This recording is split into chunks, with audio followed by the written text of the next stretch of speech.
is a man who is willing to take care of you, the kids, and the household, but has no ambition worth staying with. When you say take care of, what do you mean? He pays all the bills. He take care of the kids. He step in. How he do that with no ambition? No, he got money. I want more. You know what? And he's complacent. Okay. Yeah. In the year when the job market is cooked, when the housing market is cooked, when people are walking away from their children, you got somebody at home that is paying your bills. He is taking care of you, and he is taking care of your kids, and you are figuring out, should I leave him? Are you cool?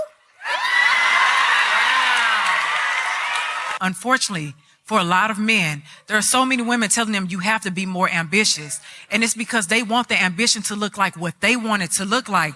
But his ambition is waking up every day and going to work, waking up every day and showing up for my children, showing up for my home. Like, that's just as ambitious. You know how ambitious you have to be when you are going through depression. Your girl is telling you you need to do more, and then you don't feel like you're good enough, but she don't know the mental and emotional and spiritual battles that you have and how you still trying to show up for your home. That's ambition, baby. Take a moment, read, I think it's 1 Timothy 5:8. Because what it talks about is a man who neglects his home is the same as a man who denies his faith. This man is taking care of his home. There is faith and grace in that. He is being provisional. He's still leading. So we have to acknowledge that, because if not, you're going to lose that. Like, that's a gem, baby. I make my own money. I make Okay. more than him. Ooh. Right? And you said he pays all the bills? Yeah. And you make more money? Yeah. You mentioned that you make more money than him, and I want you to know that was not done by mistake. That was a systemic thing that was put into place so that the black woman can be elevated to start looking at they men like they're not doing enough. No. It is very intentional, the fact that you make more money, and even though your man is showing up for you, you start looking at him for like, why can't you do more?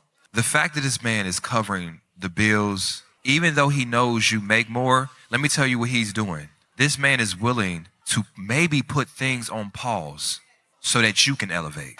Think about it. What you make becomes almost just yours. What you choose to do, you have the freedom to pivot and pivot and pivot. Try this, go to school, because this man is saying, I'm going to sacrifice and take care of the foundational things so that you can have a choice whether or not you want to work or not. And so when you saying that man lacked ambition, I just think it's ambition in a direction you can't recognize.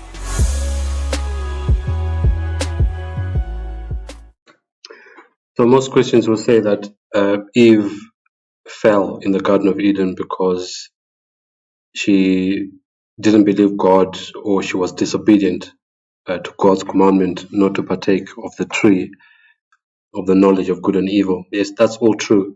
But perhaps the third angle or third aspect to this is that Eve was not content.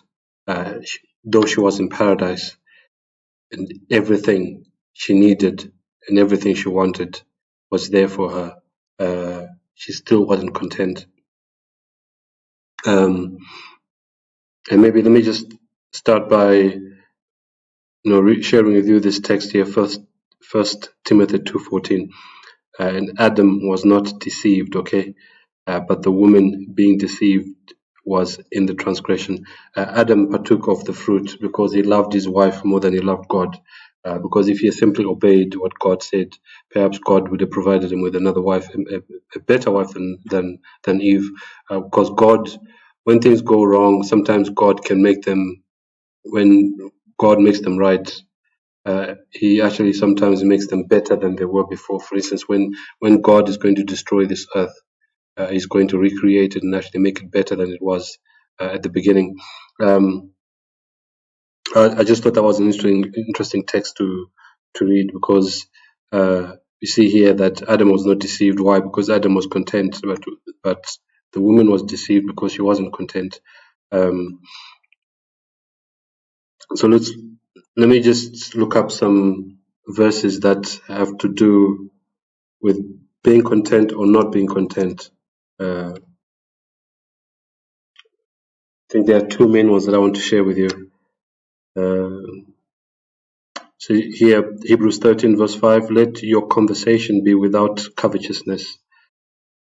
Don't look at something that someone else has and think that you want it. No. One of the ways to overcome covetousness is to work hard for your own things. Let me just read that again. It says, let your conversation be without covetousness, and be content with such things as ye have.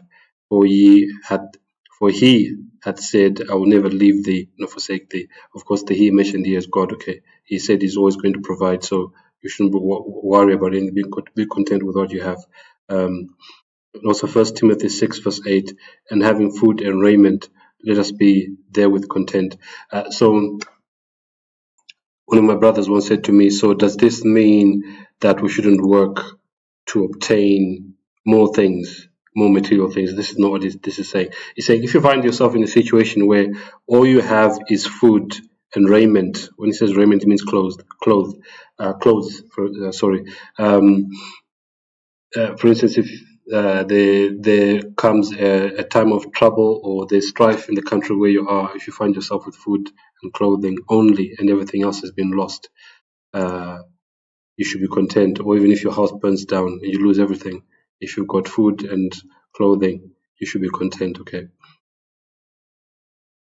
Yeah, so very short video that just to say that the issue of not being content can actually lead us to be deceived, like it said in the other text I read earlier. Or let me put it this way, it can lead us to be to fall into temptation, like exactly what happened with Eve. Be content with what you have.